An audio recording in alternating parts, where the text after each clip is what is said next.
This is the Awake Athlete Podcast. I'm Jessica Mikowski, mindset coach and plant-powered athlete on a mission to guide all who are ready to great heights in sports performance and life. Through the 10,000-foot view, I share teachings of living awake with the sole purpose that we all realize our innate power to be the masters of our minds.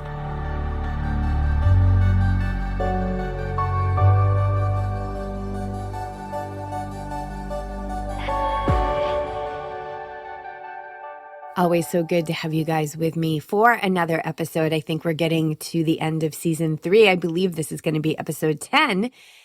I want to flesh something out with you guys that came up during a recent session with my meditation teacher, and we were talking about being in that space between stimulus and response. And we were specifically talking about emotion, like when emotion comes up.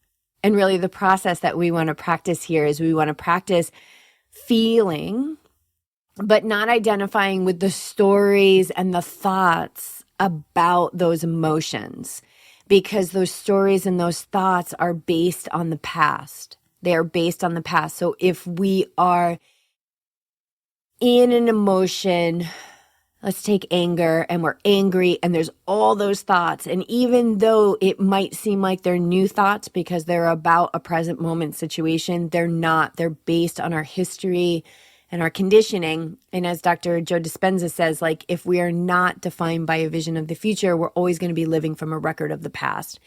And I think that, like, I don't know, I don't understand. Maybe it's a conditioning that we've been conditioned to kind of fight for our right to have these subpar emotions when really they're not aligned with who you are.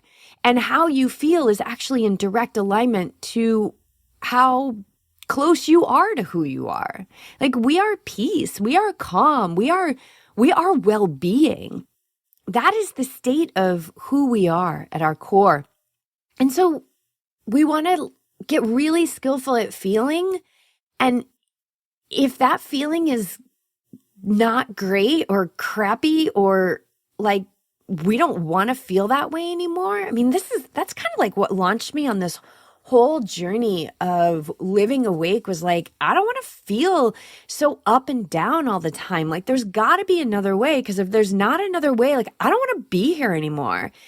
And that's how I felt. And yeah, thank you. There was another way. And now that's become really like my path in life, which, whew, amazing. And we need the resistance. We need the contrast. We need those subpar feelings to really get clear on who we want to be, how we want to live, and what that life is that we desire. Because it is our right to live that life we desire. It really is. Our ability to manifest is the universe saying, hey, here's a gift, and we're going to give you this gift to manifest as a co-creator to ensure that you have some fun along the way. So we do have those rights. And so we want to keep launching into the gap. We want to keep launching into that gap between stimulus and response, because that feeling, that emotion is our vibrational resonance. And that is our point of attraction, which is what is laying the foundation for our future. So we do want to have a vision of the future. We want to get clear on what we want. And then we want to practice feeling those things that we desire. We want to practice feeling them now. We want to practice feeling them now, because if that stuff, if that life we desire, whatever it is, right? Like financial abundance, having a partner in our life, faster paces on the race course, whatever it is, if that's always in the future, it's always going to be in the future. So there's a really great fast track way where your dreams can actually run to you, which is so cool, right? Where we're practicing the feeling. So as we're visualizing, as we're journaling about things that we want in our life. And if you don't know what you want, just start with noticing throughout your day where you're finding ease and where you're finding happiness. And happiness doesn't have to be this overwhelming, like, yay, everything's so great, because it's not always great. But contentment. Where do you feel content? Start there. But you got to put in a little bit of effort here to really get clear on what you want. Because you guys, we have a lot of conditioning from, just our families, our history, and absolutely the world that we live in. So how do you get into the gap, right? Well, notice, like, is your mind conditioned to the noise of life, or is your mind conditioned to the silence that's already within? And that's who we truly are. That's that unshakable energy that creates worlds. That's the part of us that is never in self-doubt or self-judgment or any of these subpar emotions. So what Meditator Bob said to me that day was, he said, devotion, not emotion. So I was like, devotion, not emotion. Okay, I'm going to let that one marinate. And about 5 days later, I was up early, 4 a.m. The alarm went off. And to be quite honest, I've never, that I can recall, had trouble with getting up to the alarm, no matter how tired I am. I'm not a snoozer. Snooze to me is just torture. Like, you get 9 more minutes to be, jarred out of sleep. That does not appeal to me at all. So I've never been a snoozer. I feel like that's a blessing. So I was up at 4 a.m. so I could get my meditation practice in and work on the edits for the book that I'm committed to getting published this year.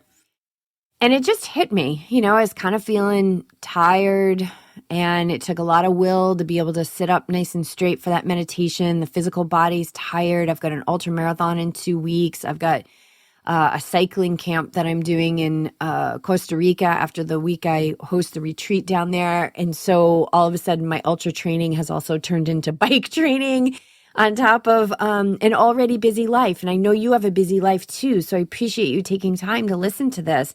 And let's face it, as athletes, we're all kind of addicted to doing. But in this moment, I heard meditators Bob's voice saying that, devotion, not emotion, and it just hit me. I was like, yes, I am devoted to my goals. I'm devoted to what I've committed myself to, and emotion can get in the way. I don't feel like doing this right now. Oh, I'm so tired. Oh, I deserve sleep. All of these emotions, right? Oh, God, nobody has to get up as early as I do. All of these emotions that just leave me feeling subpar, and my commitment is not concerned with any of it. My commitment is not concerned with what I feel like or don't feel like doing. The commitment I have made is not concerned with how many hours of sleep I get, and the commitments I have made are not concerned with how I feel. It's just not. And it's not like it's this part of me that's mean. It's this part of me that says, hey, you committed to this race, and you committed to this cycling camp, and you committed to writing this book, and you committed to putting out season 3, and you committed to creating a business, and you committed to training for 70.3, and you committed to this, and you committed to that. And emotion is getting in the way. And I think we need to be really aware and in practice of this devotion, not emotion, because at first it's going to feel like you're just stuffing those emotions down, and that's not what I'm guiding anybody to do. It was years of me emoting emotions, just opening that vault and letting them out. And so you may be there, so let the vault door open and let the emotions out. But just watch the indulgence of the commentary that go along with those emotions, because that commentary is based on the past. So you want to feel the emotions, like really feel them for sure. Disappointed with a race performance, disappointed with somebody in your life, disappointed with yourself, angry, feeling depressed, whatever it may be. Let those emotions, like emotion is energy in motion, so definitely let it move. But get really good at not identifying with the commentary about those emotions, because especially if they're subpar, because you're just going to proliferate those cycles in your life. There's a great chapter in The Untethered Soul. I think it's 14 or 16, and it's like the spiritual path of non-resistance. And I believe in that that chapter, he talks about just letting the energy move through you. But you're going to get to a point where you're going to really be able to hold your thoughts captive. You're really going to be able to be in a place of self-control and self-regulation where you're not going to be fighting for subpar emotions anymore, so I'll use myself for example, like, oh, I don't have a right to feel angry or to feel this way. And that was just me fighting for subpar emotions, when really how we feel is in direct relationship to how close we are to our truth and the alignment of who we are, which is, all-knowing, ever-powerful, limitless beings. We are that energy that creates worlds, and there's nothing about that energy that's judgmental or depressed or in resistance or complaining. It's just not. It's actually the energy of non-resistance. It is the ultimate energy of healing and power, true power. So devotion, not emotion. And I get it, right? We sign up for races, or we commit to, I'm going to, go on this board of directors, or I'm going to run the nonprofit, or I'm going to do this extra thing for my child's school. And then all of a sudden we're like, oh my God, and I have to make dinner, and I have to go to the grocery store, and I have to train, and I need to get new shoes because my treads are awful and my heel is hurting, and all of these things. And then we get caught up in the emotion of it. And so when we sign up for these races, or you volunteer yourself for something, like really be in that moment, really feel that commitment that you're making, and know that along with that commitment, there's going to be sacrifice that comes with that commitment.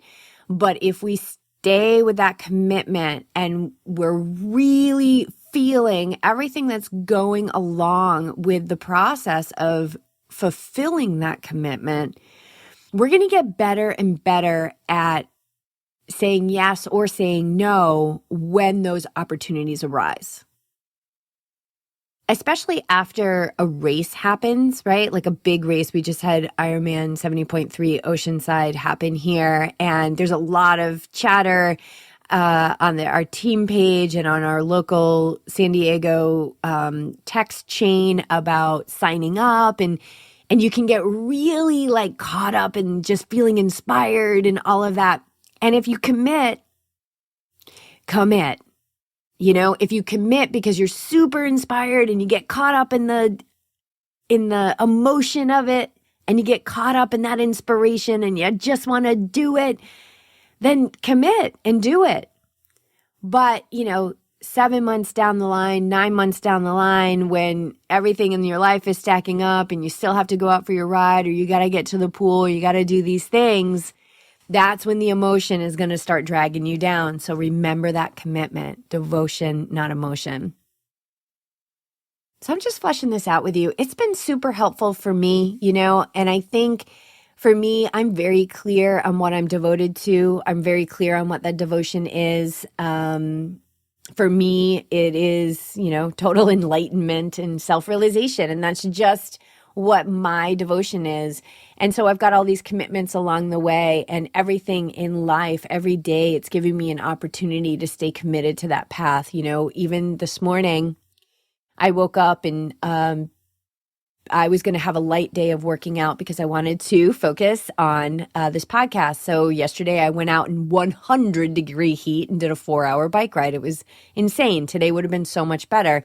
But I knew based on my schedule that today was actually better for me to work on the podcast than it was to go out and bike. So I stayed focused on my commitment to my bike training, also to the podcast, and, woke up this morning and BJ was making pancakes because he was going out for a long ride. And I was so on the verge of getting caught up with eating pancakes and drinking coffee. And I had like a half a cup of coffee, and I just kept self-regulating because I knew as soon as he walked out the door, I was going to meditate, and I didn't want to be all hopped up on syrup from the pancakes. And I had some hesitation. I had all those thoughts about doing it later. You have the whole day, do it later, do this, do that. And I just got past the thoughts. I held those thoughts captive. I felt the emotion, and I stayed committed to the goal, which was to start my day with meditation and to walk into my day connected with my best self.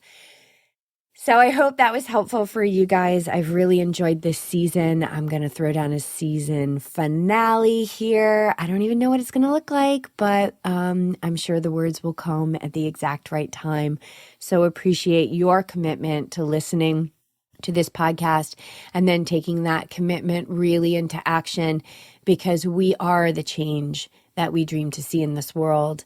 And if we go really big and broad like that about being, what we want to see better in the world, there is absolutely no way that is not going to translate positively to our training, our performance, and just who we are within our household and our communities.